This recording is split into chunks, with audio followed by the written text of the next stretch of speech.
Hello students, welcome है आपका अपने यूट्यूब चैनल पे।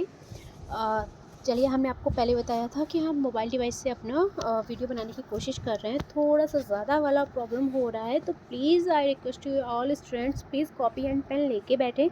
जो भी आपको इंपॉर्टेंट पॉइंट्स नोट डाउन करने लायक लगते हैं, प्लीज़ आप उनको नोट डाउन कर लें। और ये हम अपने लिए नहीं बता रहे थे कि हम कर नहीं पा रहे हैं इसको मेंशन, इसलिए हमें दिक्कत ज़्यादा हो रही है आपसे। और सच बताएं तो हमें इतना अच्छा भी नहीं लग रहा है इस तरह से वीडियो बनाते आपको पढ़ाते हुए, बट कोई बात नहीं, टाइम की रिक्वायरमेंट है। प्लीज़ कॉपी पेन लेके बैठे, जो हम इंपॉर्टेंट पॉइंट्स बताएं आपको लगे आप वो नोट डाउन करते जाइएगा, ठीक है। थोड़ा सा जिम्मेदारी वाला काम आप कर लीजिएगा। देखिए, सेकेंड मार्च शिफ्ट 3 का हमारे पास क्वेश्चन पेपर है। जितने क्वेश्चंस अवेलेबल हो पाए कर लिए। चंद्रगुप्त मौर्य के पुत्र के बारे में पूछा था, वो was the son of Chandragupta Maurya. जो बिंदुसार जी थे वो चंद्रगुप्त मौर्य के पुत्र थे। सेकेंडली, कॉपी पेन लो, नोट डाउन करो। बिंदुसार जी जो थे वो भारत के दूसरे मौर्य सम्राट थे, ठीक है। सेकेंड नंबर के मौर्य सम्राट थे। क्लियर। चलिए आगे लिखो। कुछ वंश बता रही हूँ, वो आप नोट डाउन करो। चंद्रगुप्त मौर्य थे ये। चंद्रगुप्त द्वितीय का जो वंश था वो गुप्त साम्राज्य के थे। अशोक का वंश अगर आपसे पूछा जाता है बच्चे लोग, तो वो मौर्य साम्राज्य के थे। और अगर बिंबिसार का वंश आपसे पूछा जाएगा तो आप क्या मेंशन करेंगे? हर्यक वंश के थे। क्लियर। बिंदुसार को एक और नाम से जाना जाता था, जो नाम था अमृतघट। क्लियर। यहाँ पर मैं छोटा सा मेंशन अगर कर पा रही हूँ तो मैं करने की कोशिश करती हूँ। प्लीज़ कॉपी पेन लेके आप अपनी बात में लिखो। अमृतघट के नाम से उनको जाना जाता था। यहाँ तक हो जाएगा। चलिए, क्वेश्चन नंबर सेकेंड आपका सेम यही क्वेश्चन आया है, इससे जो आया है, किस राष्ट्रपति ने पॉकेट वीटो का इस्तेमाल किया था? देखिए भैया, ज्ञानी जैल सिंह जी ने किया था। यहाँ पर टाइपिंग मिस्टेक है, ए की मात्रा लगा लीजिएगा थोड़ा सा। देखिए, हम ज़्यादा प्रॉब्लम में है। ज्ञानी जैल सिंह जी ने किया था। चलिए देखो, पॉकेट वीटो का इस्तेमाल आपका कोई ऑप्शन नहीं था, यहाँ पर आपसे क्वेश्चन ही फ्रेम हुआ था बच्चे। चलो, एक बात और लिखो, यहाँ पर नोट डाउन करो अपनी कॉपी पेन में। जो हमारे ज्ञानी जैल सिंह जी थे वो 1982 से लेके 1987 तक भारत के राष्ट्रपति रहे हैं। ये बहुत ही इम्पोर्टेंट पॉइंट है आपका। कब? 1982 से 1987 तक। क्लियर। किस पार्टी से थे? तो भारतीय राष्ट्रीय पार्टी से थे। लिख लिया। चलो, पहले सिख राष्ट्रपति थे, ये भी मेंशन करो। अगर आपसे आ जाए तो यहाँ पर फर्स्ट सिख राष्ट्रपति बने थे। शॉर्ट फॉर्म में मैं लिख रही हूँ, आप अपनी कॉपी में लिखिए। तो ये एक ऐसे व्यक्ति थे जिन्होंने पहली बार पॉकेट वीटो का इस्तेमाल किया। और क्यों? 1986 में किया। कब किया? 1986 में किया। भारतीय डाक संशोधन विधेयक के खिलाफ किया गया पहली बार पॉकेट वीटो का उपयोग। क्लियर। चलिए आगे चले। पहले दलित राष्ट्रपति अगर आपसे पूछा जाए कि कौन थे, तो KR नारायणन जी थे, 10वें राष्ट्रपति बने थे। और अगर आपसे पूछा जाए कि सबसे लंबे समय तक राष्ट्रपति कौन बने रहे, तो डॉक्टर राजेंद्र प्रसाद जी। उनका जो कार्यकाल था बच्चे, वो 1950 से लेके 1962 तक था। क्लियर। चलो आगे चले। देखो, वीटो पावर के बारे में अब मैं आपको अभी बताऊं, मैं लिखा नहीं सकती, सबसे बड़ी प्रॉब्लम ये है। लेकिन आप ध्यान करो। देखो, तीन तरह के भारत के राष्ट्रपति को तीन तरह के वीटो पावर के साथ निहित किया जाता है आपका। पहला आपका आत्यांतिक वीटो होता है, दूसरा आपका निलंबनकारी वीटो होता है, और तीसरा आपका पॉकेट वीटो होता है। तीन तरह के होते हैं टोटल वीटो जो है आपके। कितना? 3 टाइप के होते हैं। जो हमारा आत्यांतिक वीटो होता है वो विधायिका के द्वारा पारित होता है विधेयक पर सहमति की रोक के लिए। और निलंबनकारी वीटो जो होता है, उसका जो होता है साधारण बहुमत के साथ विधायिका द्वारा उल्लंघन किया जा सकता है। और पॉकेट वीटो क्या होता है? विधायिका के द्वारा पारित बिल पर कार्यवाही करना। क्लियर। जब मैं ये वीडियो आपको फिर से बनाऊंगी हॉस्टल जाके, तब मैं आपको अच्छे से इसको डिस्क्राइब करके समझा दूंगी। चलिए, वैदिक सभ्यता किससे संबंधित है? कृषि और पशुपालन। ये ऑप्शन मुझे क्लियर नहीं है कि यही था कि नहीं था। वैदिक काल के बारे में आपने पढ़ रखा होगा। 1500 से 600 ईसा पूर्व के बीच के वैदिक को माना जाता था। चले आगे। चल, आपसे फुल फॉर्म पूछा गया है बच्चे प्रवाह का, तो platform for regulatory application validation and authorisation है, इसका आपका फुल फॉर्म हो जाएगा। 1857 का विद्रोह, भैया 1857 के क्वेश्चन तीनों शिफ्ट में मिले भैया जी, तो आप ना 1857 का विद्रोह को ज़रूर से ज़रूर एक बार रिवाइज कर लीजिए, कहाँ से हुआ, किसके द्वारा हुआ, आंदोलन का नेतृत्व किसके द्वारा हुआ, कौन कौन आंदोलन को किस किस अंग्रेज के द्वारा दबाया गया, इस सबको अब पढ़ना है, ठीक है। मेरठ से हुआ था भारतीय विद्रोह, जिसको किस नाम से और जाना गया, सिपाही विद्रोह, नोट करो, ऑलरेडी ऑल्सो नोन एज सिपाही विद्रोह।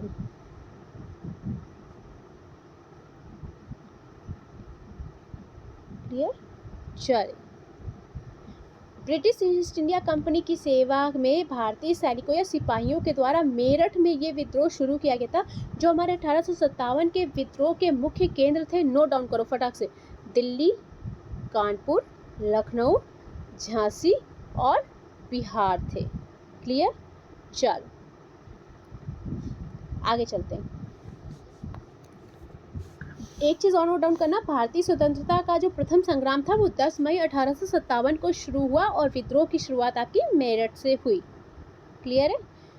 आपकी 1857 में एक और कांड हुआ था, इस विद्रोह के कारक के रूप में चर्बी वाले कारतूस और इसका उपयोग किया गया था ना, तो बैरकपुर के एक सिपाही थे जिनका नाम मंगल पांडे था, उन्होंने उस चर्बी वाले कारतूस का यूज़ करने से मना कर दिया था और विरोध में अपने वरिष्ठ जो अधिकारी थे उन पर हमला कर दिया था। इसके बिहाफ पर उनको 8 अप्रैल 1857 में उनको फांसी दे दी गई थी। ये घटना और आप याद रखना।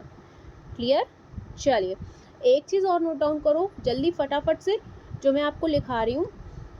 1857 के विद्रोह के दौरान ब्रिटिश वायसराय कौन थे, तो लॉर्ड कैनिंग थे। इसको और नोट डाउन करो, फटाक से करो, लॉर्ड कैनिंग। इंग्लिश में लिखना तो और टफ लग रहा है इसमें, लॉर्ड कैनिंग, ठीक है आप लिख लेंगे। चलिए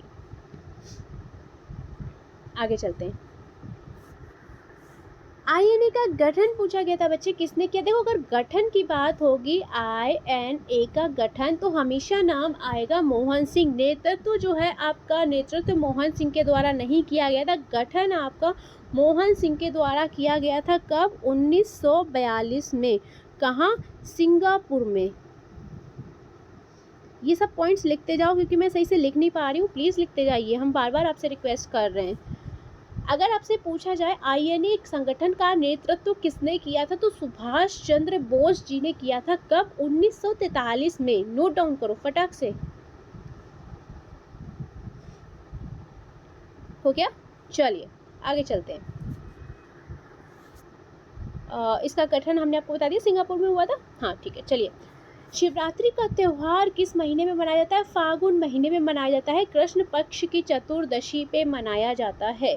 एक काम करो, कुछ मैं आपको बता रही हूँ, आप उसको नोट डाउन अगर कर सकते हैं फ़िलहाल के लिए तो कर लीजिए, अगर नहीं कर सकते हैं तो कोई बात नहीं, सुनिए उसको ध्यान से। जो हमारा भारतीय हिंदू महीना होता है, तो हिंदू कैलेंडर के हिसाब से कैसे चलता है, जो हमारा जनवरी फरवरी का महीना होता है उसको माघ बोला जाता है। फरवरी से मार्च का महीना फागुन कहलाता है, मार्च से अप्रैल का महीना चैत्र, अप्रैल से मई का महीना वैशाख, मई से जून का महीना ज्येष्ठ, जून से जुलाई का महीना आषाढ़ और जुलाई से अगस्त का महीना श्रावण और अगस्त से सितंबर का महीना भाद्रपद, सितंबर से अक्टूबर का महीना अश्विन, अक्टूबर से नवंबर का महीना कार्तिक, नवंबर से दिसंबर मार्गशीर्ष और दिसंबर से जनवरी पौष। क्लियर। ये मेरी दादी को ऐसे ही याद है भैया जी, मुझवानी। अभी उनको मैं लेके बैठी, मैं उनको ऐसे ही बोली, वो पूरा 12 का 12 महीने मेरे को ऐसे ही बता दी। चलिए, पुराने लोग, आपसे जो हिंदू महीने हैं कार्तिक, उसमें पड़ने वाले त्यौहार देखो। कार्तिक का महीना हमने आपको क्या बताया, स्टार्टिंग से देखो। फागुन का महीना हमारा पहले जिसमें मनाया जाने वाला त्यौहार है आपका फागुन, फरवरी मार्च में पड़ेगा। आने वाले त्यौहार होली, महाशिवरात्रि, रंग पंचमी। वैशाख यानी कि अप्रैल मई में पड़ने वाले जो त्यौहार पूछ लिए जाते हैं वो है वैसाखी, अक्षय तृतीया और बुद्ध पूर्णिमा। चैत्र जो कि आपके महीने में पड़ेंगे मार्च अप्रैल, पड़ने वाले त्यौहार है चैत्र नवरात्रि, राम नवमी, महावीर जयंती और चैती छठ पूजा। कार्तिक जो कि आपके महीने हो जाएंगे बच्चे अक्टूबर और नवंबर, जो त्यौहार पड़ेंगे वो पड़ेंगे दिवाली, गोवर्धन पूजा, भाई दूज। क्लियर। नोट डाउन कर लेना, वीडियो को थोड़ा सा स्लो कर लेना या बैकवर्ड कर लेना, प्लीज़ नोट डाउन कर लेना, बहुत ही इंपॉर्टेंट चीज़ें हम आपको डिस्कस कर रहे हैं। यूक्रेन के साथ समझौता किस महीने में हुआ? अगस्त 2024। यहाँ पर ऑप्शन में थोड़ी सी कंफ्यूजन है, एक बार चेक कर लेना। विधानसभा का सदस्य बनने के लिए न्यूनतम आयु 25 ईयर। फटाक से कॉपी पेन उठाओ, जल्दी जल्दी उठाओ, जल्दी जल्दी फटाक से लिखो। राष्ट्रपति के लिए चुनाव के लिए न्यूनतम आयु, एक तरफ टेबल बनाओ राष्ट्रपति के लिए और आयु लिखो 35। क्लियर? राज्यपाल के लिए आयु है 35। राज्यसभा सदस्य के लिए जो आपकी एज है वो है 30। लोकसभा सदस्य के लिए बच्चे एज है 25। विधानसभा सदस्य जो है या विधायक जिनको आप बोलते हैं उनके लिए एज है न्यूनतम मिनिमम एज जो है 25 का प्रावधान है। और विधान परिषद का सदस्य लाइक MLC के लिए जो हमारी एज है मिनिमम एज वो है 30। लिख गया? चलो, नहीं लिखा है तो वीडियो को थोड़ा सा स्लो कर लेना, ठीक है। भारत के शिक्षा मंत्री कौन है? धर्मेंद्र प्रधान जी हैं। तीसरी अनुसूची का संबंध किससे है? तो शपथ और प्रतिज्ञान से है भैया जी। और ये शपथ और जो प्रतिज्ञान है ये किसके हो सकते हैं? तो ये हो सकते हैं आपके संसद के सदस्य। नोट डाउन करना है, पेन कॉपी लेके बैठो। तो ये हो सकते हैं पॉइंट नंबर 1 संसद के सदस्य, दूसरा राज्य के मंत्री, तीसरा केंद्रीय मंत्री, चौथा भारत का नियंत्रक और महालेखा परीक्षक, पांचवा सर्वोच्च न्यायालय के न्यायाधीश, छठा राज्य विधायिका के सदस्य और सातवां उच्च न्यायालय के न्यायाधीश। ठीक है, इनके ये शपथ और अभिकथन हो सकते हैं। अनुसूचियां हमने आपको बता दी हैं। पहली अनुसूची आपके राज्य और केंद्र शासित प्रदेशों और उनके नाम से रिलेटेड है। दूसरी अनुसूची जो है आपकी भारत के राष्ट्रपति, न्यायाधीशों और नियंत्रक और महालेखा परीक्षक की परिलब्धियां हैं, भत्ता, अलाउंसेस और विशेषाधिकार से संबंधित है। तीसरी अनुसूची आपके न्यायाधीश सहित निर्वाचित अधिकारियों के शपथ और अभिकथन या प्रतिज्ञान से संबंधित है। चौथी अनुसूची में आपके राज्यों की परिषद में सीटों के आवंटन से संबंधित प्रावधान दिए गए हैं। पांचवी अनुसूची में बच्चे आपके अनुसूचित क्षेत्रों और अनुसूचित जनजातियों के प्रशासन व उनका नियंत्रण के बारे में बताया गया है। छठी अनुसूची आपका असम, मेघालय, त्रिपुरा, मिजोरम राज्य जनजातीय क्षेत्रों के प्रशासन के रूप में प्रावधान दिया गया है। सातवीं अनुसूची में बच्चे संघ सूची, राज्य सूची और संवर्ती सूची शामिल है। आठवीं अनुसूची में आपकी 22 आधिकारिक भाषाएं शामिल हैं। नवीं अनुसूची में कुछ अधिनियम और उनके सत्यापन से संबंधित प्रावधान है। 10वीं अनुसूची आपकी दल बदल विरोधी कानून कहलाती है, हमने आपको आज ही बताया था। 11वीं अनुसूची जो है वो पंचायतों की शक्तियां, अधिकार और जिम्मेदारियां। 12वीं अनुसूची आपके सक्रिय प्राधिकरण और नगर पालिकाओं की जिम्मेदारियों से रिलेटेड है। वैसे हमने अनुसूचियों के PDF आपको टेलीग्राम चैनल में प्रोवाइड कर रखी है। अभी लेटेस्ट में आप फाइनल जाएंगे 04 फैब से लेके 25 या 21 फैब तक ही अपलोड किया। 25 का मैंने वीडियो नहीं अपलोड किया था, एनालिसिस कराने का कोई मूड नहीं था इसलिए मैंने नहीं किया था। यहाँ पे आपको पूरी PDF मिल जाएगी। यहाँ पर भी हमने आपको मेंशन की थी। स्वर्णिम चतुर्भुज राजमार्ग नेटवर्क की कुल लंबाई 5846 किलोमीटर टोटल कितने राज्यों से होकर गुजरता है बच्चे? तो 13 राज्यों से होकर हमारा गुजरता है। नोट डाउन कर लेंगे ना? चलिए आगे चलते हैं। बताऊं क्या स्वर्णिम चतुर्भुज क्या है? देखो, स्वर्णिम चतुर्भुज देश के 4 बड़े शहरों को जोड़ने का काम करता है। एक कनेक्टिंग राष्ट्रीय राजमार्ग को स्वर्णिम चतुर्भुज कनेक्टिंग राष्ट्रीय राजमार्ग कहा गया। जोड़ा किस किस को? दिल्ली कोलकाता को जोड़ा गया नेशनल हाईवे 2 के जरिए। नोट डाउन अगर आप कर रहे हो तो कर लेना। मुंबई दिल्ली हाईवे को नेशनल हाईवे 8 के तहत जोड़ा गया। मुंबई चेन्नई को नेशनल हाईवे 4 के तहत जोड़ा गया। चेन्नई कोलकाता को नेशनल हाईवे 5 के तहत जोड़ा गया। अब जानो भारतीय राष्ट्रीय राजमार्ग प्राधिकरण क्या है? ये हमारा सड़क परिवहन और राजमार्ग मंत्रालय के अंतर्गत आता है। स्थापना इसकी 1988 में हुई। क्लियर?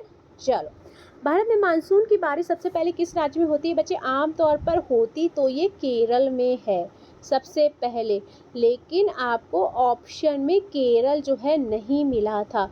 अब हमें यहाँ पर ऑप्शन कंफर्म नहीं है, यहाँ पर आपको ऑप्शन के थ्रू जाना है। ठीक है, चलिए, ऑप्शन में केरल नहीं था। आगे चलते हैं। अप टू 75% से ज़्यादा वर्षा जो है वो यहाँ पर होती है।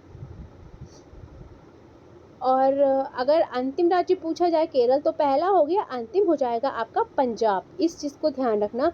मानसून अपने 2 तरह के, दक्षिण पश्चिम मानसून जो कि जून से सितंबर चलता है और उत्तर पूर्वी मानसून जो कि अक्टूबर से नवंबर चलता है। आगे चलते हैं। बिरसा मुंडा ने किसके खिलाफ आंदोलन किया था? ब्रिटिश शासन और जमींदारों के खिलाफ एक आदिवासी आंदोलन का नेतृत्व किया था उन्होंने। क्लियर? कब? इन 1899 से 1900 में रांची के दक्षिण में किया था उन्होंने। इनको किस एक क्वेश्चन और आपसे बनता है कि किस भगवान के रूप में संदर्भित किया गया, तो इनको बिरसा भगवान के रूप में भी जाना जाता है। क्लियर, चलिए। और एक चीज़ और लिखो, अच्छा रहने देते हैं, बाद में लिखाऊंगी मैं। बिरसा मुंडा जी देखिए बहुत ही फेमस पर्सनालिटी हैं अपने आप में, ठीक है, तो इनके बारे में थोड़ा सा पढ़ना है। इन्होंने अपने ही एक अलग धर्म और उसको शुरू किया था जिसको कहा गया बिरसैत। क्लियर। अब एक काम करो, कुछ आंदोलन लिखना चाहोगे? मैं बोलती हूँ, आप या तो सुनो या तो लिखो। रंगपुर का किसान विद्रोह बच्चे 1783 ईस्वी में हुआ था। दिरजनारायण के नेता उससे जुड़े हुए थे। भील विद्रोह आपका 1818 से 1831 तक चला। उनसे जो नेता जुड़े थे वो थे मोतीलाल तेजावत। मैसूर विद्रोह आपका 1830 से 31 तक चला। कोल विद्रोह आपका 1831 से 1832 चला, और कोल विद्रोह में जो नेता जुड़े थे वो थे बुद्धू भगत और जोआ भगत। क्लियर। मोपला विद्रोह भी पढ़ने वाला है, इंपॉर्टेंट है। मैसूर, देखो ये जितने विद्रोह बता रहे सब आपके बहुत ही इंपॉर्टेंट है। मोपला विद्रोह जो है आपका 1921 में हुआ था, और नेता जो जुड़े थे उससे अली मुसलियार थे, ठीक है। संथाल विद्रोह सिद्धू और कान्हू जी ऐड थे, ये जो हुआ था 1855 से 1856 में हुआ। रामोसी विद्रोह कम सुनने को मिला है, 1822 से 29 के बीच हुआ था। नेता जो एड ऑन थे चित्तू सिंह। ताना भगत आंदोलन याद करना, यात्रा भगत के द्वारा नेता जुड़े थे, और 1914 में हुआ था, याद रहेगा। चलिए, सामाजिक, आर्थिक और राजनीतिक न्याय की अवधारणा किस क्रांति से ली गई? आपकी रूसी क्रांति से ली गई है बच्चे, ये अवधारणा ध्यान रखना। विधि द्वारा स्थापित प्रक्रिया की अवधारणा और ध्यान रखना, ये आपकी जापान से ली गई है। मौलिक अधिकार आपके अमेरिकी संविधान से लिए गए हैं। क्लियर। और फ्रांसीसी, अगर आपसे पूछे तो रूसी क्रांति और फ्रांसीसी क्रांति से क्या लिया गया? भैया नोट डाउन करते जाना जरा, इसका मैं बहुत इंपॉर्टेंट पॉइंट आपको बता रही हूँ। तो फ्रांसीसी क्रांति से आइडल ऑफ लिबर्टी, इक्वालिटी और फ्रेटर्निटी, यानी कि स्वतंत्रता, समता और बंधुत्व के सिद्धांत को लिया गया है। क्लियर, रिपीट तो नहीं करना है ना। विधि द्वारा स्थापित प्रक्रिया की अवधारणा जापान से ली गई, मौलिक अधिकार अमेरिकी संविधान से लिए गए, और फ्रांसीसी क्रांति से जो लिया गया है वो है idol of liberty, equality and fraternity, यानी कि स्वतंत्रता, समता और बंधुत्व का सिद्धांत लिया गया है। एक चीज़ और नोट डाउन करो, पेन उठाओ। जापानी क्रांति बच्चे जो हुई आपकी 1868 से 1869, यानी कि 1868 टू 1869 के बीच हुआ। फ्रांसीसी क्रांति आपकी 1789 से 1799, यानी कि 1789 से 1799 को हुआ, और अमेरिकी क्रांति आपकी 1775 से 1783 तक हुआ, यानी कि 1775 से 1783 के बीच हुआ। नोट डाउन किया। चलो, संविधान संशोधन की प्रक्रिया के जरिए आप क्या कर सकते हैं? संविधान के किसी भी प्रावधान को बदला जा सकता है, हटाया जा सकता है, या ऐड ऑन किया जा सकता है, जोड़ा जा सकता है, सुधार किया जा सकता है, नए नियंत्रण और संतुलन को जोड़ा जा सकता है। यहाँ तक क्लियर? चलिए, संविधान संशोधन की प्रक्रिया किस अनुच्छेद के तहत होती है? ये क्वेश्चन मैं आपको बता रही हूँ, आर्टिकल 368 के तहत होती है। संशोधन आप जब भी करते होते हैं इस तरह का, तो आपका राष्ट्रपति की मंजूरी लेनी होती है। ये पॉइंट नोट डाउन करना कि संविधान संशोधन के बाद किसकी मंजूरी लेनी होती है? राष्ट्रपति जी की लेनी होती है। और इसके अलावा संविधान संशोधन जो होता है उसको कितने बहुमत से पारित होना चाहिए? तो लगभग उसको पूरा 2/3 बहुमत से पारित होना चाहिए, और जो प्रस्ताव रहेगा संशोधन का वो संसद के किसी भी सदन में प्रस्तुत किया जा सकता है। क्लियर? जितने इंपॉर्टेंट पॉइंट बन रहे थे हमने आपको पूरे कोशिश की है आपको डिस्कस करा दें। एक आपका जीडीपी से रिलेटेड क्वेश्चन आया था। क्वेश्चन हमें नहीं पता सिलचर किस स्टेट में स्थित है? आपका असम में है, वहाँ का दूसरा बड़ा शहर है। 1857 की क्रांति नाना साहब ने कहाँ से अंग्रेजों के खिलाफ नेतृत्व किया था? बहुत बार बता चुके, कानपुर से किया था, और सेनापति कौन थे? तात्या टोपे जी। नाना साहब का पूरा नाम क्या था? धोरू पंत थे, मराठा थे, भारतीय पेशवा थे। क्लियर? चलो आगे चलते हैं। हमने आपको नेता और उनका स्थान बता दिया था। आई होप आप लोगों ने लिख लिया होगा। शिफ्ट 1 में भी बताया था, शिफ्ट 2 में भी बताया था, और शिफ्ट 3 में अभी मैं नहीं बता रही हूँ। ठीक है, आगे चलते हैं। राज्य की मंत्रिपरिषद में कौन शामिल नहीं होता है? राज्यपाल नहीं होते। हमारी जो मंत्रिपरिषद होती है उसमें तीन श्रेणी के मंत्री आते हैं। पहले तो हमारे कैबिनेट मिनिस्टर्स आते हैं, नोट डाउन करते रहना।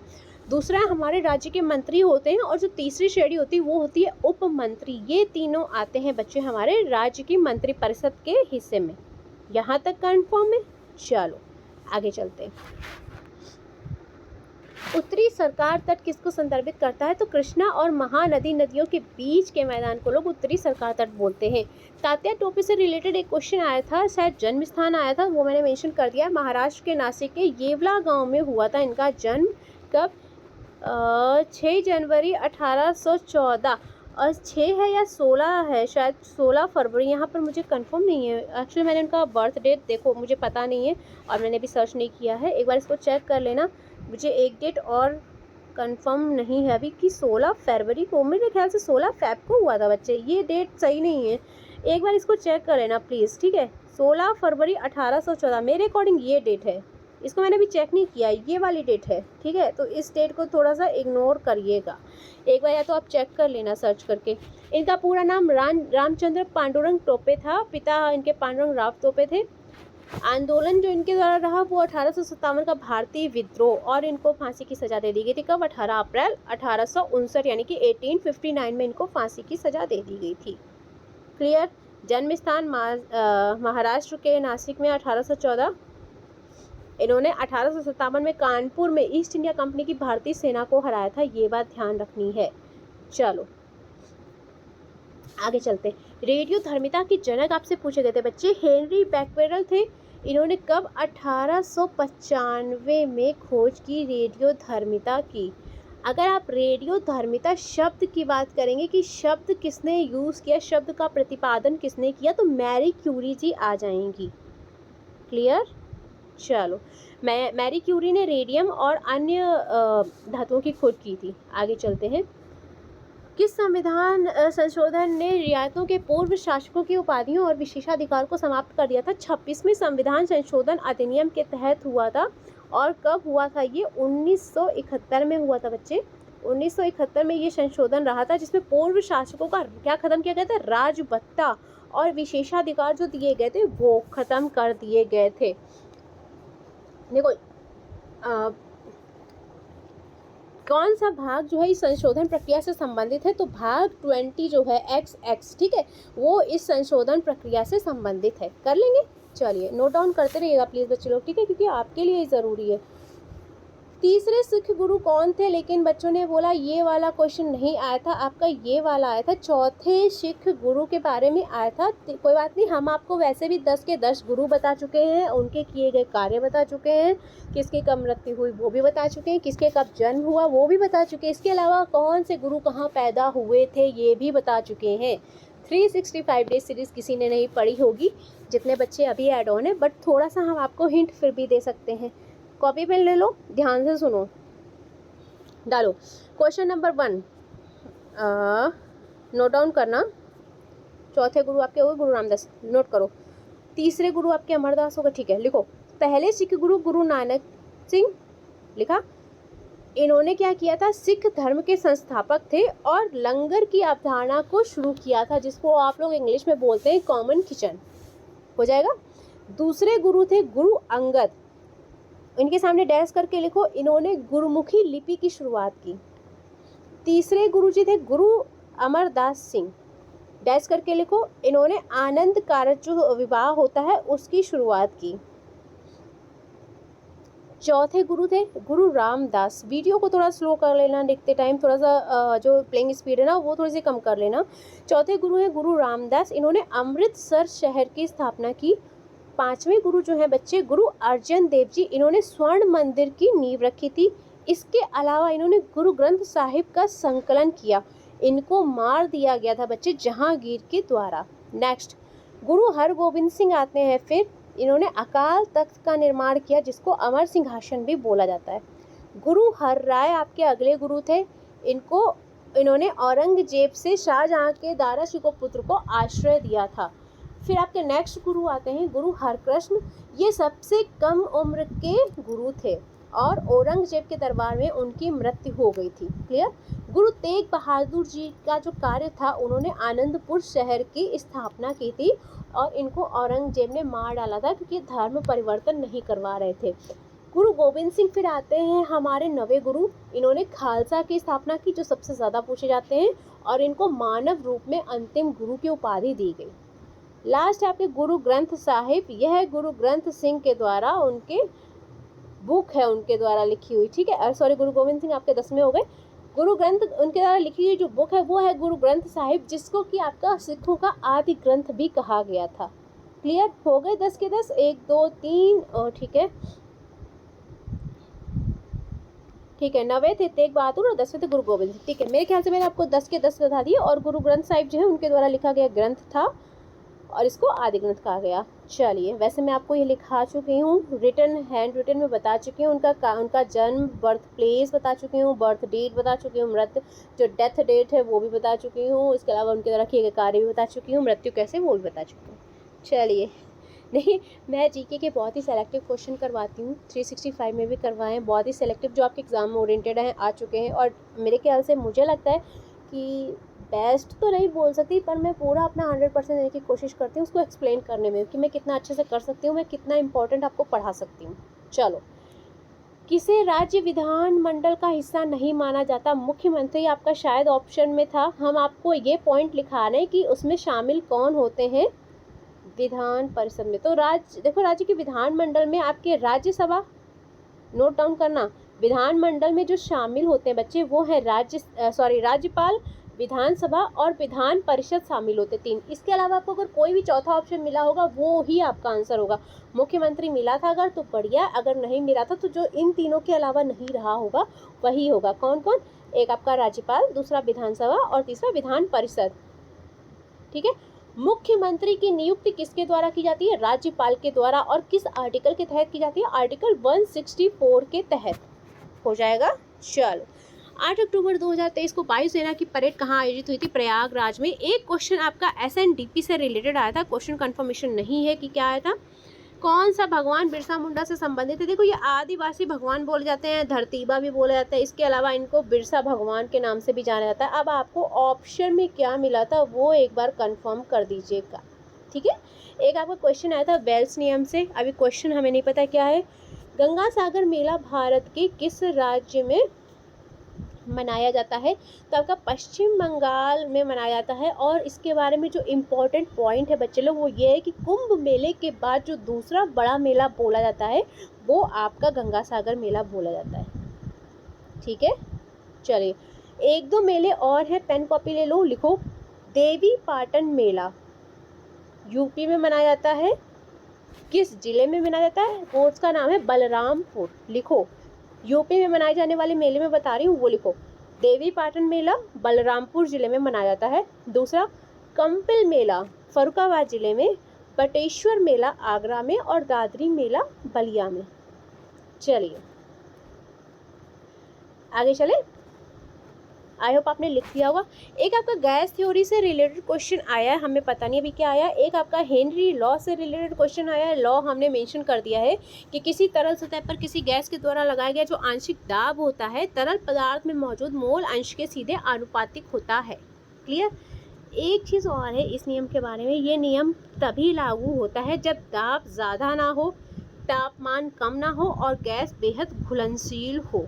अगर गैस का दाब आपका अधिक होगा ना तो हेनरी वाला जो नियम है वो लागू ही नहीं होगा, ठीक है, ये इम्प्लीमेंट ही नहीं करेगा। चले, आज़ाद हिंद फौज का, ये देखो भैया जी, नेतृत्व की बात आई, जब नेतृत्व की बात आएगी तो आपके नेता सुभाष चंद्र बोस जी का आएगा। गठन अगर आपका आएगा तो आपका कौन आएंगे?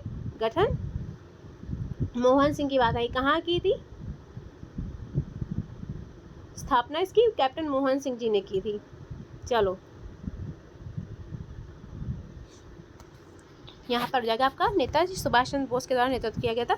एक आपका क्वेश्चन रिलेटेड आया बच्चे कोल रेवोल्यूशन से, मतलब कि जो आपके कोल विद्रोह हुआ था इससे क्वेश्चन आया था। अभी हमें पता नहीं क्वेश्चन क्या, पर कुछ क्वेश्चन मैं बोल रही हूँ, अगर आपका कुछ याद आए तो बताना। देखो सुनो, कोल विद्रोह हमारा हुआ कब था? इन 1831 में हुआ था। किस क्षेत्र में हुआ था बच्चे? नागपुर क्षेत्र में हुआ था। कब तक चला? 1833 तक चला, ठीक है। 31 से शुरू हुआ, 33 तक चला।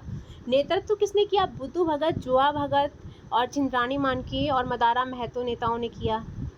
कारण क्या था? अंग्रेजों और बाहरी लोगों से शोषण का बदला लेने के लिए हुआ।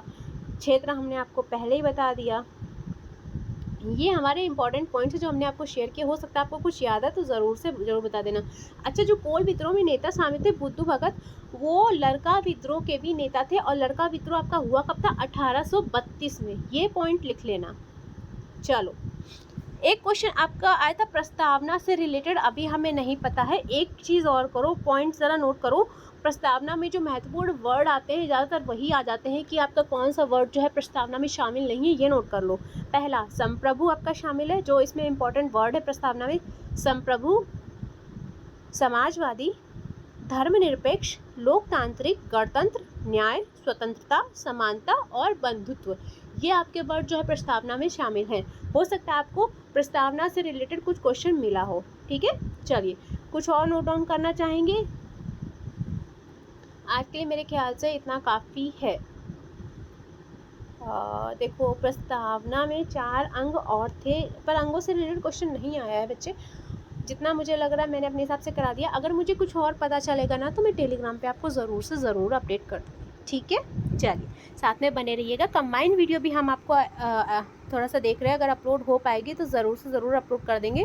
और आज की शिफ्ट जो 3 मार्च में हुई है, हम कोशिश करेंगे कि आपको थोड़ा सा लेट नाइट तो नहीं कर सकते, क्योंकि हम थोड़ा सा गाँव में हैं तो ज़्यादा सबको डिस्टर्ब नहीं कर सकते ना, और माहौल भी थोड़ा सा, तो मैं कोशिश करूँगी कि आपका एक शिफ्ट और डाल दूँ। बाकी अदरवाइज़ जल्दी मॉर्निंग में उठ के अगर मैं डाल पाई तो मैं आपका शिफ्ट 2 और शिफ्ट 3 भी आपको प्रोवाइड कर दूँगी। क्लियर? चलिए साथ में बने रहिएगा आप सब लोग, तब तक के लिए थैंक यू।